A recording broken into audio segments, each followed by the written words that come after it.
नमस्कार, आपके साथ मैं हूं आकिल रजा। अब जो खबर आपके सामने हम रखने वाले हैं वो बेहद ही महत्वपूर्ण खबर है। वो इसलिए भी क्योंकि जब प्रधानमंत्री नरेंद्र मोदी ने तीसरी बार देश के प्रधानमंत्री के रूप में शपथ ली थी, उस वक्त तमाम राजनीतिक विशेषज्ञों और विपक्षी दलों के नेताओं ने ये बात कही थी कि ये सरकार ज़्यादा दिन तक चलने वाली नहीं है, यानी प्रधानमंत्री नरेंद्र मोदी ज़्यादा दिन तक प्रधानमंत्री रहने वाले नहीं हैं।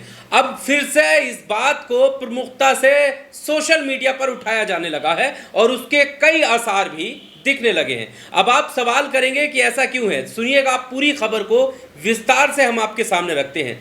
दरअसल बीती 1 अगस्त को सुप्रीम कोर्ट का एक ऐतिहासिक फैसला आता है और उस फैसले में सुप्रीम कोर्ट कहता है कि जो SC/ST को रिजर्वेशन मिल रहा है, उस रिजर्वेशन को सब कैटेगरी में भी रिजर्वेशन की मंजूरी मंजूर कर दी है। किसने? सुप्रीम कोर्ट ने। मतलब सीधे तौर पर अगर समझने के लिए बोले तो ये है कि मानो अगर SC को 15% आरक्षण मिल रहा है तो उस SC वर्ग में कोटा या क्रीमी लेयर भी तैयार की जा सकती है, उसमें भी सब कैटेगरी तैयार करके बाकी लोगों को आरक्षण दिया जा सकता है। यह सुप्रीम कोर्ट का कहना है। अब जैसे ही सुप्रीम कोर्ट का यह फैसला आता है, देश भर में जो SC/ST के नेता हैं उनमें उबाल आ जाता है और वो इस पर बात करने लगे हैं। और सिर्फ ये विपक्षी नेताओं की बात नहीं कर रहा हूं मैं, और जैसा कि शुरुआत में कही कि क्या सरकार जो है वो वाकई ज़्यादा दिन तक नहीं टिकने वाली है, उसके आसार कैसे दिख रहे हैं ये हम आपके सामने रखेंगे। जब ये फैसला सामने आया तो सिर्फ विपक्षी नेता इस पर बात नहीं कर रहे। तेजस्वी यादव ने ही इसका विरोध नहीं किया है, बल्कि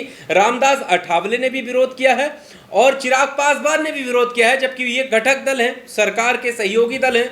उसके बावजूद इन्होंने खुले तौर पर विरोध किया है सुप्रीम कोर्ट के इस फैसले के। और भाजपा की अगर बात करें तो प्रधानमंत्री नरेंद्र मोदी अपने कई भाषणों में इस क्रीमी लेयर का जिक्र कर चुके हैं, यानी ऑफिशियल तौर पर भाजपा ने कोई भी स्टेटमेंट जारी नहीं किया है। लेकिन अगर आप उनकी रैलियों की, उनके नेताओं की या उनके स्टेटमेंट की पुरानों की बात करें तो वो इस पर सहमति जता रहे हैं, यानी उनके लिए ये फैसला हित में तो है। भारतीय जनता पार्टी जैसा चाहती है वैसा हो रहा है, लेकिन डर इस बात का है कि वो खुले तौर पर अभी सामने नहीं आए हैं। अब सवाल ये उठता है कि भारतीय जनता पार्टी का जो ऑफिशियल स्टेटमेंट है वो क्या आने वाला है इस फैसले पर। वहीं दूसरी तरफ SC/ST समाज के लोग इसका विरोध कर रहे हैं, यहां तक कि ये ऐलान कर दिया है कि अब इस फैसले पर भी एक बड़ा विरोध प्रदर्शन करना पड़ेगा, भारत बंद जैसा विरोध प्रदर्शन करना पड़ेगा और इसकी तारीख भी रख दी गई है। सोशल मीडिया के माध्यम से तमाम जानकारी ये निकलकर सामने आ रही है कि 21 अगस्त को भारत बंद SC/ST समाज करेगा। लेकिन ये कितना कारगर साबित होगा और क्या होगा ये तो आने वाला वक्त बताएगा, लेकिन उनका विरोध क्या है ये हम आपके सामने रखते हैं। और उसके बाद हम रखेंगे कि जो अभी NDA गठबंधन मिलकर के सरकार चला रहा है, भारतीय जनता पार्टी के पास यानी उनके नेताओं के पास ज़्यादातर मंत्रालय हैं, उनके नेता प्रधानमंत्री हैं, बीजेपी से सारी चीज़ें हैं, लेकिन सहयोगी दलों के बिना सरकार चलाना संभव नहीं है। लेकिन सहयोगी दलों की इस पर सहमति है या असहमति है और उससे क्या बिगाड़ पैदा हो सकता है ये आप समझ लीजिएगा थोड़ा सा। सबसे पहले आपके सामने SC/ST समाज के लोगों का कहना क्या है ये हम आपके सामने रखते हैं। दरअसल SC समाज के लोगों का ये कहना है कि ये फूट डालो राज करने वाली राजनीति फिर से रखी गई है। चंद्रशेखर रावण जो कि नगीना से नवनिर्वाचित सांसद हैं, उनकी पार्टी है आज़ाद समाज पार्टी, उनका कहना है कि अगर सुप्रीम कोर्ट ये मानता है कि SC समाज में वो वर्गीकरण करे, SC समाज में एक क्रीमी लेयर तैयार करे और उसके बाद जो है आरक्षण को बांटा जाए, तो फिर सुप्रीम कोर्ट में जो जज बनते हैं उनका आकलन करके सुप्रीम कोर्ट क्यों नहीं बताता कि अब तक कितने SC समाज के लोगों को जज बनाया है, कितने ST समाज के लोग सुप्रीम कोर्ट में जज बने हैं, क्या वहां पर कोई क्रीमी लेयर काम करती है, ये उन्होंने मुद्दा उठाया। इसके अलावा भी कई सारे ऐसे राजनीतिक विशेषज्ञ हैं जिन्होंने यही सवाल पैदा किया कि SC और ST समाज ही बचा था जिसमें फूट नहीं डाला गया था, लेकिन अब इसमें भी फूट डालो राज करने की रणनीति बनाई जा रही है। और सवाल ये उठता है कि जब देखिए प्रधानमंत्री नरेंद्र मोदी मुस्लिम समाज में जब ये कहते थे कि हम पसमानदा मुसलमानों को उनका हक दिलाएंगे, भारतीय जनता पार्टी ये कहती हुई नजर आती थी, तब बहुत सारे आज जो दुखी हैं इस फैसले से वो खुशी मनाते थे। वो कहते थे कि हाँ सही बात है कि पसमानदा मुसलमानों को हक दिलाना ज़रूरी है, वो पिछड़े हैं, वो जातीय आधार पर पिछड़े हैं, आर्थिक आधार पर पिछड़े हैं। लेकिन सवाल ये है कि अगर वाकई हक दिलाना होता तो भारतीय जनता पार्टी ने पिछले आम चुनावों में लोकसभा चुनावों में कितने पासमानदा मुसलमानों को टिकट दिया? क्या कोई अब मंत्री बनाना या पद देना तो अलग छोड़ दीजिएगा, खाली टिकट बांटना, या ऐसी जगह से टिकट बांट देते जहां पर उन्हें लगता था कि उनकी पार्टी हार जाएगी, लेकिन नाम के लिए भी टिकट नहीं दिया।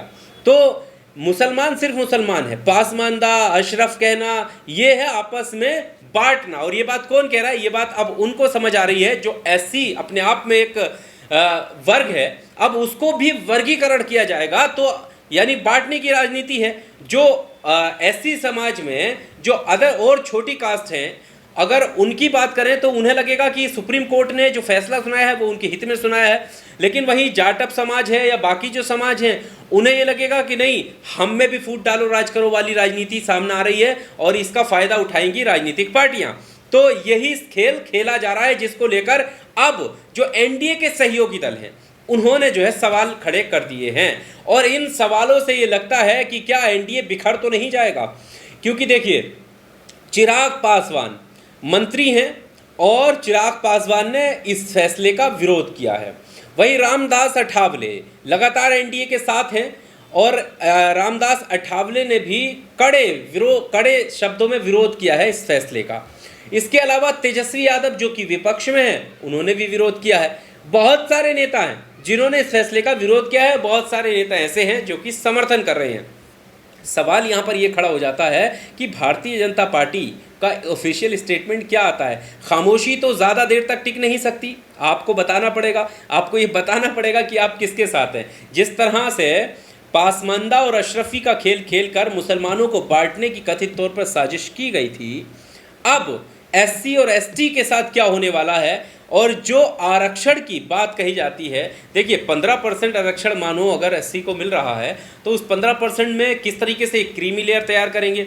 बिना जाति जनगणना की तो हो नहीं सकता। यानी आपको सबसे पहले ये पता लगाना होगा कि जाटव समाज में कितने क्या संख्या है उनकी, बाकी समाज एससी में जो आने वाले हैं उनकी संख्या कितनी है, और संख्या के आधार पर ही तो आप बांटेंगे। और क्रीमी लेयर का पैमाना क्या होगा? अगर आप क्रीमी लेयर तय करेंगे तो पैमाना क्या होगा उसका?